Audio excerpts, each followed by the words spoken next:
आज तारीख है 18 जुलाई, दिन शनिवार। आज की खबरों में हम बात करेंगे देश दुनिया की बड़ी हलचल, आपकी जेब से जुड़ी अहम अपडेट, किसानों, युवाओं और छात्रों के लिए जरूरी खबरों की, यानी हर बड़ी और काम की जानकारी एक ही जगह। नमस्कार, मैं हूँ रेनू सिंह और आप देख रहे हैं हेडलाइन ब्यूरो। लेकिन आज की खबरें शुरू करने से पहले आइए एक नजर डालते हैं आज के खास दिवस पर, जहाँ आज के दिन विश्व श्रवण दिवस यानी वर्ल्ड लिसनिंग डे मनाया जाता है। यह दिवस हमारे पर्यावरण और प्रकृति की ध्वनियों को ध्यान से सुनने और समझने के महत्व पर जोर देता है। इसका मुख्य उद्देश्य ध्वनि प्रदूषण के प्रति जागरूकता बढ़ाना और ध्वनिक पारिस्थितिकी को बढ़ावा देना है। और आज ही के दिन नेशनल मंडेला अंतर्राष्ट्रीय दिवस भी मनाया जाता है। तो चलिए शुरू करते हैं आज की बड़ी और अहम खबर। हरियाणा के छोटे और पट्टे पर खेती करने वाले किसानों को बड़ी राहत मिली है। अब ई खरीद के जरिए 5 लाख रुपए तक की फसल बिक्री को फैमिली आईडी में परिवार की आय में शामिल नहीं किया जाएगा। वहीं मेरी फसल मेरा ब्यौरा का डेटा भी आय तय करने का आधार नहीं होगा। सरकार के मुताबिक इस बदलाव से पात्र किसानों को सरकारी योजनाएं और आर्थिक सहायता का लाभ लेने में आसानी होगी। छोटा कारोबार शुरू करने वालों के लिए PMFME योजना बड़ा सहारा बन रही है। खाद्य प्रसंस्करण उद्योग मंत्रालय के मुताबिक योजना के तहत 2 लाख से ज्यादा लोगों को ऋण मिला है और 20,300 करोड़ रुपए से अधिक के निवेश को बढ़ावा मिला है। करीब 90% लाभार्थी पहली बार उद्यमी बने हैं और सरकार के मुताबिक इससे लगभग 11 लाख प्रत्यक्ष और अप्रत्यक्ष रोजगार पैदा हुए हैं। किसानों और कृषि क्षेत्र के लिए केंद्र सरकार ने बड़ा कदम उठाया है। सरकार ने राष्ट्रीय यूरिया निवेश नीति 2026 को मंजूरी दे दी है। इसका मकसद देश में यूरिया का उत्पादन बढ़ाकर भारत को आत्मनिर्भर बनाना और विदेशों से होने वाले आयात पर निर्भरता कम करना है। इससे आने वाले समय में किसानों के लिए यूरिया की उपलब्धता बेहतर होने की उम्मीद है। अब रुक करते हैं शिक्षा और करियर से जुड़ी खबरों का, जहां एडमिशन, नौकरी और परीक्षाओं को लेकर कई जरूरी अपडेट सामने आए हैं। दिल्ली यूनिवर्सिटी में ग्रेजुएशन एडमिशन का इंतजार कर रहे छात्रों के लिए जरूरी खबर है। DU की पहली सीट अलॉटमेंट लिस्ट जारी हो गई है। छात्र 18 जुलाई रात 11:59 तक अपनी सीट स्वीकार कर सकते हैं, जबकि फीस जमा करने की आखिरी तारीख 21 जुलाई है। वहीं दूसरे राउंड की सीट अलॉटमेंट लिस्ट 25 जुलाई को जारी होगी। दिल्ली यूनिवर्सिटी के छात्रों के लिए करियर बनाने का अच्छा मौका है। DU के सेंट्रल प्लेसमेंट सेल ने 3 नए प्लेसमेंट और इंटर्नशिप अवसरों के लिए नोटिफिकेशन जारी किया है। ये मौके एडवेल्स एडवाइजरी सर्विसेज, प्लेनेट स्पार्क और 19M एकेडमी में है। रेगुलर ग्रेजुएशन, पोस्ट ग्रेजुएशन और PhD छात्र आवेदन कर सकते हैं। आवेदन की आखिरी तारीख 22 जुलाई 2026 है। वहीं नीट UG 2026 पेपर लीक मामले में CBI ने कोर्ट में बड़ा दावा किया है। एजेंसी के मुताबिक लातूर के कोचिंग संचालक शिवराज मोटेगांवकर ने कथित तौर पर केमिस्ट्री के सवाल पहले हासिल करने के लिए NTA पैनल से जुड़े पेपर सेटर को 5 लाख रुपए दिए थे। जांच में आरोपी के मोबाइल से हाथ से लिखे 132 सवालों की 36 तस्वीरें मिलने की बात भी सामने आई है। हरियाणा में 26 और 27 जुलाई को होने वाली CET परीक्षा के लिए परीक्षार्थियों को बड़ी सुविधा मिलेगी। परीक्षा केंद्र तक आने जाने के लिए रोडवेज की बसों में यात्रा बिल्कुल मुफ्त रहेगी। दोनों दिन करीब 400 बसें चलाई जाएंगी और अब तक 5000 से ज्यादा रजिस्ट्रेशन हो चुके हैं। बस स्टैंड पर हेल्प डेस्क भी बनाए जाएंगे, जहां परीक्षार्थी सीट बुकिंग और दूसरी जरूरी जानकारी ले सकेंगे। और अब बात उन खबरों की जो आपकी रोजमर्रा की जिंदगी और सुविधाओं से सीधे जुड़ी हुई है। अब जरूरत पड़ने पर LPG सिलेंडर भी ऑन डिमांड मंगाया जा सकेगा। स्विगी इंस्टामार्ट ने HPCL के साथ मिलकर LPG सिलेंडर डिलीवरी सेवा शुरू की है। इस सुविधा के तहत ग्राहक इंस्टामार्ट के जरिए सिलेंडर ऑर्डर कर सकेंगे और घर पर डिलीवरी पा सकेंगे। इससे खासकर अचानक गैस की जरूरत पड़ने पर ग्राहकों को सुविधा मिलने की उम्मीद है। दिल्ली पुलिस को नया मुखिया मिल गया है। सतीश गोलचा को दिल्ली का नया पुलिस कमिश्नर नियुक्त किया गया है। वहीं अब तक कमिश्नर का अतिरिक्त प्रभार संभाल रहे SBK सिंह को इस जिम्मेदारी से हटा दिया गया है। अब दिल्ली की कानून व्यवस्था और पुलिस की कमान सतीश गोलचा संभालेंगे। नीट UG 2026 का रिजल्ट जारी हो गया है। इस बार 11,21,000 से ज्यादा छात्र पास हुए हैं। पंजाब और हरियाणा के 2 छात्रों ने 720 में से 715 अंक हासिल कर टॉप किया, जबकि 138 छात्रों को 690 से ज्यादा अंक मिले। वहीं कानपुर के दर्जी के बेटे जतिन निषाद ने भी शानदार प्रदर्शन करते हुए 6,656वीं रैंक हासिल कर परिवार का नाम रोशन किया। कानपुर में तैयारी करने वाले रविंद्र ने 1,955वीं और आदित्य विक्रम सिंह ने 3,422वीं रैंक हासिल की। भारत की रेलवे यात्रा में नया अध्याय जुड़ गया है। प्रधानमंत्री नरेंद्र मोदी ने देश की पहली स्वदेशी हाइड्रोजन ट्रेन को रवाना किया। यह ट्रेन हरियाणा में जींद से सोनीपत रूट पर चलेगी और इसका किराया 25 रुपए बताया गया है। इसके साथ भारत हाइड्रोजन ट्रेन चलाने वाला दुनिया का 5वां देश बन गया है। स्वदेशी तकनीक से तैयार यह ट्रेन केवल जलवाष्प का उत्सर्जन करती है। कांग्रेस नेता पवन खेड़ा अचानक जंतर मंतर पहुंचे और भूख हड़ताल पर बैठे सोनम वांगचुक से मुलाकात की। मुलाकात के बाद उन्होंने कहा कि हमें वांगचुक की सेहत की चिंता है। साथ ही पवन खेड़ा ने सरकार पर निशाना साधते हुए कहा कि सरकार को लोकतांत्रिक विरोध की भाषा समझ नहीं आती। OBC आरक्षण को लेकर एक बार फिर हलचल तेज हो गई है। 27% आरक्षण से जुड़े नए प्रावधानों पर चर्चा के लिए कैबिनेट की अहम बैठक होने जा रही है। माना जा रहा है कि बैठक में आरक्षण से जुड़े कई महत्वपूर्ण मुद्दों पर विचार किया जा सकता है और आगे की रणनीति तैयार हो सकती है। अब आगे बात कर लेते हैं मानसून सत्र की। संसद का मानसून सत्र 20 जुलाई से शुरू होने जा रहा है और सरकार 7 अहम विधेयक लाने की तैयारी में है। इनमें विदेशी चंदे पर सख्त निगरानी, वंदे मातरम के अपमान को लेकर कानूनी प्रावधान, शिक्षा, इनकम टैक्स और जन्म मृत्यु पंजीकरण से जुड़े बिल शामिल हैं। खास बात यह है कि इस सूची में परिसीमन से जुड़े बिल का जिक्र नहीं है। उत्तर प्रदेश के मंत्री ओम प्रकाश राजभर ने वन नेशन वन इलेक्शन को लेकर बड़ा बयान दिया है। बलिया में उन्होंने कहा कि सरकार मानसून सत्र में इससे जुड़ा बिल लाने जा रही है और सभी लोग मिलकर इसे पास करेंगे। इसके इस बयान के बाद बिल को लेकर सियासी चर्चा तेज हो गई है। केंद्रीय गृह मंत्री अमित शाह बंगाल दौरे पर हैं। इस दौरान वह सिलीगुड़ी से कोलकाता तक सीमा सुरक्षा कानून व्यवस्था और नए आपराधिक कानूनों के क्रियान्वयन की समीक्षा करेंगे। इसके साथ ही कई प्रशासनिक बैठकों और कार्यक्रमों में हिस्सा लेंगे। दौरे के दौरान वर्ल्ड म्यूजियम और अमूल डेयरी से जुड़ी नई परियोजनाओं पर भी कार्यक्रम प्रस्तावित हैं। महाराष्ट्र की राजनीति में एक बार फिर हलचल तेज होने वाली है। उद्धव ठाकरे ने 18 जुलाई को नागपुर में राम रक्षा आंदोलन करने का ऐलान किया है। खास बात यह है कि इस आंदोलन में मुख्यमंत्री देवेंद्र फडणवीस को भी शामिल होने का न्योता दिया गया। अब सभी की नजरें इस आंदोलन और सरकार के रुख पर टिकी हुई हैं। सोनम वांगचुक की बिगड़ती तबीयत के बीच किसान नेता राकेश टिकैत ने बड़ा ऐलान किया है। उन्होंने कहा कि किसानों के ट्रैक्टर और ट्रॉलियां तैयार हैं और 20 जुलाई को जंतर मंतर पर बड़ी संख्या में किसान पहुंचेंगे। भारतीय किसान यूनियन ने वांगचुक के समर्थन में आंदोलन तेज करने के संकेत भी दिए हैं। पंजाब कांग्रेस में पिछले करीब 15 दिनों से चल रहे नेतृत्व विवाद पर फिलहाल विराम लगता दिखाई दे रहा है। कांग्रेस हाईकमान ने साफ संकेत दिया है कि अमरिंदर सिंह ही पंजाब प्रदेश कांग्रेस कमेटी के अध्यक्ष बने रहेंगे। बैठक के बाद पूर्व मुख्यमंत्री चरणजीत सिंह चन्नी ने भी साफ कहा कि पार्टी का फैसला उनके लिए अंतिम है और वह हाईकमान के निर्णय का सम्मान करेंगे। पुलिस की लापरवाही पर इलाहाबाद हाई कोर्ट ने सख्त रुख अपनाते हुए यूपी सरकार पर 50,000 रुपए का जुर्माना लगाया है। मामला जमानत याचिका से जुड़ा है, जिसमें जरूरी दस्तावेज समय पर नहीं पहुंचने के कारण सुनवाई में 10 दिन से ज्यादा की देरी हुई। कोर्ट ने जिम्मेदार अधिकारियों को व्यक्तिगत रूप से पेश होने का आदेश भी दिया है। राम मंदिर चढ़ावा चोरी मामले में एसआईटी की विस्तृत रिपोर्ट में कई अहम खुलासे होने की खबर है। सूत्रों के मुताबिक जांच में टिन्नू यादव की भूमिका स्पष्ट हुई है। वहीं पुलिस ने मामले में टिन्नू यादव और मनीष यादव को 7 दिन के रिमांड पर लेने की मांग की है, ताकि दोनों से आगे की पूछताछ की जा सके। वहीं सबरीमाला मंदिर के प्रसाद आदिया सिस्टम घी की बिक्री में कथित वित्तीय गड़बड़ी की दोबारा जांच हो गई। केरल सरकार ने हाईकोर्ट को बताया कि जांच की जिम्मेदारी एसपी रैंक के अधिकारी को दी गई है। अधिकारी रिकॉर्ड और ऑडिट रिपोर्ट की जांच तय करेंगे कि त्रावणकोर देवस्थान बोर्ड के कर्मचारियों के खिलाफ भ्रष्टाचार का खिलाफ दर्ज किया जाए या नहीं। बलूचिस्तान के मस्तुंग में पाकिस्तानी सेना पर बड़े हमले का दावा किया गया है। रिपोर्ट्स के मुताबिक पीएलए लड़ाकों ने कथित तौर पर घात लगाकर हमला किया, जिसमें 45 पाकिस्तानी सैनिकों के मारे जाने का दावा है। हालांकि इतनी बड़ी संख्या में मौतों की स्वतंत्र या आधिकारिक पुष्टि अभी सामने नहीं आई है।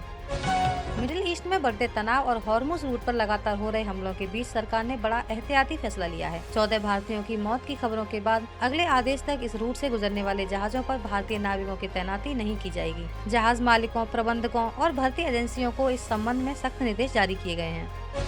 म्यांमार के तट के पास खराब मौसम के बीच 2 नावों के डूबने की खबर ने चिंता बढ़ा दी है। संयुक्त राष्ट्र की एजेंसियों के मुताबिक दोनों नावों में सवार 500 से ज्यादा लोग लापता हैं, जिनमें ज्यादातर रोहिंग्या शरणार्थी बताए जा रहे हैं। एक नाव में करीब 250 और दूसरी में लगभग 280 लोग सवार थे। फिलहाल बड़े पैमाने पर जान माल के नुकसान की आशंका जताई जा रही है। गाजियाबाद के मोदी नगर में संपत्ति विवाद ने खौफनाक रूप ले लिया। आरोप है कि करीब 150 करोड़ रुपए की प्रॉपर्टी अपने नाम कराने के लिए बेटे निखिल नेहरा ने पिता हरिओम नेहरा की गोली मारकर हत्या कर दी। बताया जा रहा है कि आरोपी ने साल 2018 में अपने छोटे भाई को भी गोली मारकर जान लेने की कोशिश की थी। बुलंदशहर के औरंगाबाद थाने में तैनात सिपाही सुधीर सिंह ने कथित तौर पर खुद को गोली मार ली, जिससे उनकी मौत हो गई। बताया जा रहा है कि घटना से पहले उन्होंने एक ऑडियो रिकॉर्ड किया था। परिजनों और सामने आई जानकारी के मुताबिक वह तबीयत खराब होने के बावजूद छुट्टी न मिलने और कथित प्रताड़ना से परेशान थे। पुलिस अब पूरे मामले की जाँच कर रही है। बेंगलुरु से अहमदाबाद जाने वाली इंडिगो की फ्लाइट में बम होने की धमकी से हड़कंप मच गया। टेक ऑफ से पहले विमान में एक संदिग्ध पर्ची मिलने के बाद सभी यात्रियों को सुरक्षित बाहर निकाला गया और विमान की पूरी तलाशी ली गई। सुरक्षा जांच में कोई संदिग्ध वस्तु नहीं मिली और बम की धमकी अफवाह साबित हुई। हरियाणा में पंचायत की जमीन पर लंबे समय से घर बनाकर रह रहे लोगों के लिए जरूरी खबर है। अब 500 गज तक की जमीन के मालिकाना हक के लिए ऑफलाइन आवेदन नहीं करना होगा, बल्कि समाधान पोर्टल पर ऑनलाइन आवेदन किया जाएगा। साथ ही मंजूरी का अधिकार विभाग के निदेशक की जगह जिला उपायुक्तों को दे दिया गया है। इससे आवेदन और मंजूरी की प्रक्रिया पहले से आसान और तेज होने की उम्मीद है। आजम खान की मौलाना मोहम्मद अली जौहर यूनिवर्सिटी पर बड़ा एक्शन हुआ है। रामपुर विकास प्राधिकरण ने परिसर में बिना नक्शा पास कराए बने 38 भवनों को अवैध घोषित कर दिया है। यूनिवर्सिटी प्रबंधन को 15 दिन के भीतर इन निर्माण को खुद हटाने के निर्देश दिए गए हैं। ऐसा नहीं करने पर प्रशासन इन्हें ध्वस्त करने की कार्रवाई कर सकता है। INDI गठबंधन में दलों के टूटने को लेकर बीजेपी और कांग्रेस आमने सामने हैं। कांग्रेस ने अमित शाह पर विपक्षी दलों को तोड़कर संसद में बहुमत जुटाने की कोशिश करने का आरोप लगाया। जवाब में बीजेपी प्रवक्ता सुधांशु त्रिवेदी ने कहा कि यह दल बदल नहीं बल्कि भरोसे और नेतृत्व का संकट है। उन्होंने दावा किया कि विपक्षी गठबंधन और अंतर विरोधी और नेतृत्व की कमजोरी के कारण खुद बिखर रहा है। आगामी विधानसभा चुनावों से पहले बीजेपी अपने संगठन में बड़े बदलाव की तैयारी कर रही है। रिपोर्ट्स के मुताबिक राष्ट्रीय अध्यक्ष नितिन नवीन की नई टीम में 4 से 5 अनुभवी नेताओं को अहम जिम्मेदारी मिल सकती है। इनमें कुछ मौजूदा और पूर्व केंद्रीय मंत्रियों के नामों पर भी विचार किया जा रहा है। पार्टी का फोकस युवा चेहरों के साथ अनुभवी नेताओं को जोड़कर संगठन को मजबूत करने पर है। लप्पू सा सचिन बयान से चर्चा में आई मिथिलेश भाटी अब सोनम वांगचुक के आंदोलन में शामिल होने जंतर मंतर पहुंची। मीडिया से बातचीत में उन्होंने अपने ही अंदाज में कहा, मान लो भैया अब तो सिस्टम ही लप्पू हो रहे हैं। उनका यह बयान सोशल मीडिया पर तेजी से वायरल हो रहा है। अब आगे बात करेंगे देश की सुरक्षा और रक्षा ताकत की, जहाँ आतंक के खिलाफ कार्रवाई से लेकर भारतीय सेना की बढ़ती ताकत तक की बड़ी खबरों पर। गुजरात ATS ने जैश-ए-मोहम्मद से जुड़े कथित मॉड्यूल की जांच में 5 और आरोपियों को गिरफ्तार किया है। ATS के मुताबिक ये गिरफ्तारियां पहले पकड़े गए आरोपियों से पूछताछ और मिले सबूतों के आधार पर हुई हैं। एजेंसियों का आरोप है कि गिरफ्तार आरोपी अन्य लोगों के साथ मिलकर विस्फोटक डिवाइस की टेस्टिंग में शामिल थे। मामले में इस महीने की शुरुआत में 8 आरोपी पहले ही गिरफ्तार किए जा चुके हैं। भारत दुनिया के सामने अपनी रक्षा और एरोस्पेस ताकत दिखाने जा रहा है। ब्रिटेन के फॉर्नबरो एयर शो में स्वदेशी तेजस और प्रचंड अपनी क्षमता दिखाएंगे। वहीं कोच्चि में भारत बहुराष्ट्रीय नौसैनिक अभ्यास ऑपरेशन सदर्न रेडीनेस 2026 की मेजबानी करेगा, जिसमें 40 से ज्यादा देशों की नौसेनाओं के शामिल होने की बात कही गई है। समुद्र में दुश्मन की पनडुब्बियों से निपटने के लिए भारतीय नौसेना की ताकत और बढ़ने वाली है। 22 जुलाई को अत्याधुनिक anti submarine warfare shallow water craft Malvan को नौसेना के बेड़े में शामिल किया जाएगा। यह माहे श्रेणी का दूसरा पोत है, जिसे खास तौर पर उथले समुद्री इलाकों में पनडुब्बी रोधी अभियानों के लिए तैयार किया गया है। अब चलते हैं दुनिया की बड़ी खबरों की ओर, जहां हॉर्मुज से लेकर रूस यूक्रेन तक तनाव लगातार बढ़ता दिखाई दे रहा है। मिडिल ईस्ट में जंग लगातार खतरनाक होती जा रही है। सूत्रों के मुताबिक अमेरिका ने लगातार छठे दिन ईरान के कई इलाकों में एयर स्ट्राइक की। जवाब में ईरान ने बहरीन और कुवैत में अमेरिकी सैन्य ठिकानों पर मिसाइल और ड्रोन हमलों का दावा किया। वहीं जॉर्डन ने अपनी सीमा में आई 8 ईरानी मिसाइलें मार गिराने की बात कही है। लगातार हमलों से पूरे मध्य पूर्व में बड़ी जंग का खतरा बढ़ता जा रहा है। यूक्रेनी हमलों से रूस के समुद्री रास्तों पर संकट बढ़ता दिखाई दे रहा है। यूक्रेन की ड्रोन सेना के कमांडर ने दावा किया है कि पिछले 10 दिनों में एज़ोव सागर में 116 रूसी जहाजों को निशाना बनाया गया, जिनमें तेल और गैस टैंकर भी शामिल हैं। वहीं ब्लैक सी में भी 20 जहाजों पर हमले का दावा किया गया है। इन हमलों के चलते समुद्री आवाजाही प्रभावित होने की खबर है। और अब आगे मौसम का हाल जान लेते हैं, जहाँ भारी बारिश ने कई इलाकों में लोगों के साथ किसानों की मुश्किलें भी बढ़ा दी हैं। हरियाणा के कई जिलों में भारी बारिश से मुश्किलें बढ़ी हैं। रोहतक के महम में करीब 2500 एकड़ और झज्जर में 500 एकड़ कृषि भूमि जल भराव से प्रभावित बताई गई है। गुरुग्राम में जल भराव को लेकर विरोध हुआ, जबकि पंचकुला के मोरनी हिल्स में भूस्खलन की आशंका को देखते हुए एडवाइजरी जारी की गई। वहीं हथनी कुंड बैराज का जल स्तर बढ़ने से तटीय गाँवों को अलर्ट किया गया है। देश के कई हिस्सों में मानसून एक बार फिर रफ्तार पकड़ने वाला है। मौसम विशेषज्ञों के मुताबिक 20 से 30 जुलाई के बीच उत्तर पूर्वी और मध्य भारत में अच्छी बारिश होने की संभावना है। वहीं आज से यूपी और उत्तराखंड में भारी बारिश शुरू हो सकती है, जबकि इसके बाद दिल्ली, हरियाणा, पंजाब, चंडीगढ़ और पूर्वी राजस्थान भी बारिश के दायरे में आ सकते हैं। वहीं अगर बात करें आज के टेम्परेचर की, तो मिनिमम टेम्परेचर 31 डिग्री से 37 डिग्री रहने की संभावना है। अब बात उन खबरों की जिनका सीधा कनेक्शन बाजार, कारोबार और बदलती टेक्नोलॉजी से है। E20 पेट्रोल से कार खराब होने के विवाद में अब नया मोड़ आया है। मारुति सुजुकी ने उपभोक्ता कोर्ट के फैसले को चुनौती देने की बात कही है। कंपनी का दावा है कि संबंधित गाड़ी E20 पेट्रोल के अनुकूल थी और समस्या की वजह ईंधन नहीं थी। अब इस मामले में ऊपरी अदालत के फैसले पर नजर रहेगी। भारत के ऑटो सेक्टर ने वित्त वर्ष 2027 की शानदार शुरुआत की। SIAM के मुताबिक अप्रैल से जून 2026 के बीच यात्री वाहनों की बिक्री 25.9% बढ़कर 12,73,000 से ज्यादा यूनिट पहुंच गई, जो अब तक की सबसे ज्यादा पहली तिमाही की बिक्री है। वहीं कॉमर्शियल और 3 व्हीलर सेगमेंट के साथ वाहनों के निर्यात में भी मजबूत बढ़त देखने को मिली। भारत में AI और मैन्युफैक्चरिंग की दुनिया में बड़ा कदम उठाया गया है। TCS ने NVIDIA के सहयोग से बेंगलुरु में ऑटोनोमस इंजीनियरिंग लैब शुरू की है। यहाँ कंपनियां वाहनों और मैन्युफैक्चरिंग से जुड़े AI समाधानों को टेस्ट करने के साथ बड़े स्तर पर लागू कर सकेंगी। इस लैब का मकसद AI प्रोजेक्ट्स को सिर्फ पायलट तक सीमित न रखकर उन्हें वास्तविक उत्पादन तक पहुँचाना है। यूनियन बैंक ऑफ इंडिया ने वित्त वर्ष 2027 की पहली तिमाही में शानदार प्रदर्शन किया। बैंक का शुद्ध मुनाफा 29.54% बढ़कर 5,332 करोड़ रुपए पहुंच गया, जो पिछले साल इसी अवधि में 4,116 करोड़ रुपए था। वहीं बैंक का परिचालन लाभ भी पहली बार 8,000 करोड़ रुपए के पार पहुंच गया है। अब आगे जान लेते हैं मोबाइल इंडस्ट्री से कुछ जुड़ी महत्वपूर्ण खबरें। भारत में मोबाइल मैन्युफैक्चरिंग को नई रफ्तार देने के लिए सरकार ने बड़ा कदम उठाया है। कैबिनेट ने मोबाइल फोन मैन्युफैक्चरिंग स्कीम के लिए 62,500 करोड़ रुपए की मंजूरी दी है। इसका मकसद देश में मोबाइल उत्पादन बढ़ाने के साथ भारतीय मोबाइल ब्रांड्स को वैश्विक स्तर पर मजबूत बनाना है। सरकार को उम्मीद है कि इस निवेश से कई गुना आर्थिक फायदा और रोजगार के नए अवसर पैदा होंगे। वहीं बात करें तो आईटी कंपनी विप्रो ने पहली तिमाही में मजबूत नतीजे पेश किए हैं। कंपनी को 3,352 करोड़ रुपए का मुनाफा हुआ है, जबकि रेवेन्यू में करीब 10% की बढ़ोतरी दर्ज की गई। विप्रो ने अपने शेयर धारकों के लिए 2 रुपए प्रति शेयर डिविडेंड का भी ऐलान किया। वहीं कंपनी का एट्रिशन रेट 13.9% रहा। स्मार्टफोन में बार बार चार्जिंग से परेशान लोगों के लिए बड़ी खबर सुनने में आई है। रिपोर्ट्स के मुताबिक ओप्पो और वन प्लस 10,000 mAh की बड़ी बैटरी वाले नए स्मार्टफोन पर काम कर रहे हैं। हालांकि दोनों कंपनियों ने अभी इन फोन को लेकर कोई आधिकारिक जानकारी नहीं दी है, इसलिए फिलहाल इन दावों को शुरुआती रिपोर्ट्स और अफवाहों के तौर पर देखा जा रहा है। मुंबई के ताजमहल पैलेस होटल को बीएमसी ने 27.12 करोड़ रुपए का डिमांड नोटिस भेजा है। मामला 26/11 हमले के बाद सुरक्षा के लिए होटल के आसपास इस्तेमाल की गई सड़क और फुटपाथ से जुड़ा हुआ है। नोटिस के मुताबिक सड़क के लिए करीब 4.97 करोड़ रुपए और फुटपाथ के इस्तेमाल के लिए 22.15 करोड़ रुपए मांगे गए हैं। मुंबई के रियल एस्टेट सेक्टर में बड़ा निवेश होने जा रहा है। रेमंड रियल्टी ने परेल में लग्जरी हाउसिंग प्रोजेक्ट के लिए भूस्वामी के साथ समझौता किया है। कंपनी को इस परियोजना से करीब 8,500 करोड़ रुपए के राजस्व की उम्मीद है। यह मुंबई में रेमंड रियल्टी का 8वां संयुक्त विकास प्रोजेक्ट होगा। अब रुक करते हैं कुछ बड़ी घटनाओं और अपराध की खबरों का, जिन्होंने अलग अलग जगहों पर चिंता बढ़ा दी है। म्यांमार के तट के पास खराब मौसम के कारण 2 नावों के डूबने की आशंका है। IOM और UNHCR के मुताबिक इन नावों में 500 से ज्यादा लोग सवार थे, जिनमें ज्यादातर रोहिंग्या शरणार्थी बताए जा रहे हैं। पहली नाव में करीब 250 और दूसरी में लगभग 280 लोग सवार थे। फिलहाल बड़ी संख्या में लोगों के लापता होने और उनकी मौत की आशंका जताई जा रही है।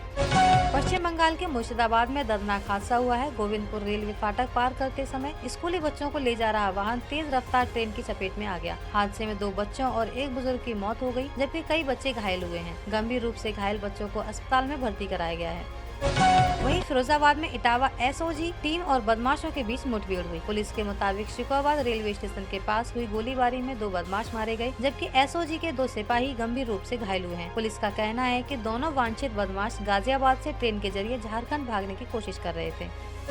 बरेली पीलीभीत हाईवे पर गुरुवार सुबह दर्दनाक हादसा हो गया। इनायतपुर गांव के पास कैंटर और स्कॉर्पियो की आमने सामने की टक्कर में एक ही परिवार के 3 लोगों की मौत हो गई, जबकि कार चालक समेत 2 लोग घायल हुए हैं। पुलिस ने घायलों को अस्पताल में भर्ती कराया है।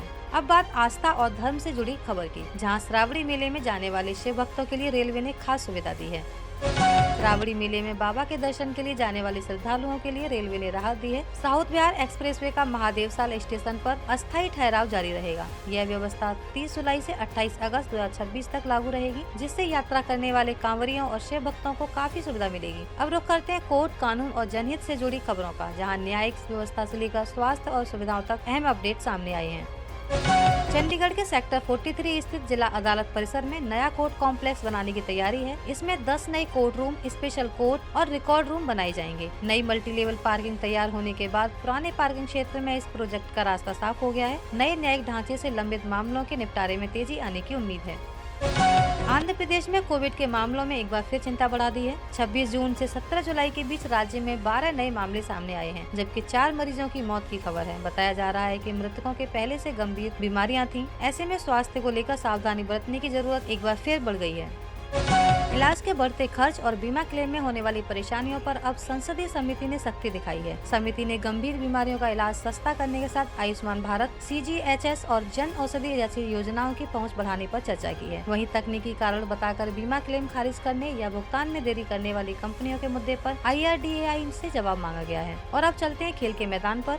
भारत की star shuttler PV Sindhu Japan open के सेमीफाइनल में पहुंच गई हैं। वह इस टूर्नामेंट के अंतिम 4 में पहुंचने वाली दूसरी भारतीय महिला खिलाड़ी बनी है। इससे पहले साइना नेहवाल ने यह उपलब्धि हासिल की थी। जापान की नोजोमी ओकुहारा के क्वार्टर फाइनल से नाम वापस लेने के बाद सिंधु को सेमीफाइनल में जगह मिली है। अब रुक कर लेते हैं मनोरंजन जगत की ओर, जहां मराठी सिनेमा के चर्चित कपल आदिनाथ कोठारे और उर्मिला कानेटकर ने अपनी शादी खत्म करने का फैसला किया है। दोनों ने 16 जुलाई को सोशल मीडिया पर जॉइंट स्टेटमेंट जारी कर बताया कि करीब 15 साल साथ रहने के बाद वे आपसी सहमति से अलग हो रहे हैं। हालांकि दोनों अपनी बेटी जीजा की परवरिश मिलकर करते रहेंगे।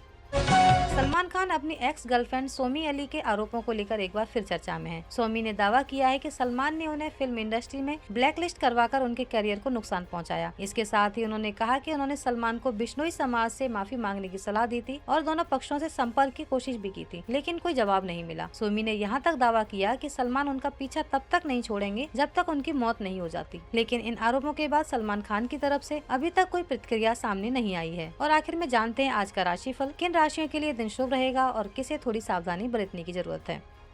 18 जुलाई का दिन कर्क राशि वालों के लिए शुभ रह सकता है। करियर में सफलता, रुका हुआ धन मिलने और पारिवारिक जीवन में सुख शांति के योग हैं। वहीं मिथुन राशि वालों को व्यापार में सावधानी बरतने की सलाह है। अपनी वाणी में मधुरता बनाए रखें ताकि किसी भी विवाद से बचा जा सके। आज की खबरों में बस इतना ही। कल फिर मिलेंगे नई खबरों के साथ। धन्यवाद।